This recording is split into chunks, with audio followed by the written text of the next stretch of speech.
Click that again.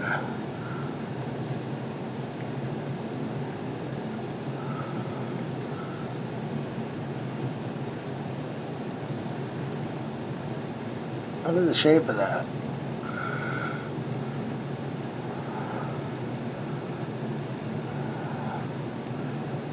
That is no airplane that I've ever seen.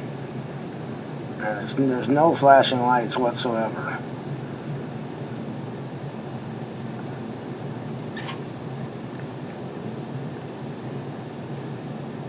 If I zoom back, you just can't see it, but so anyway.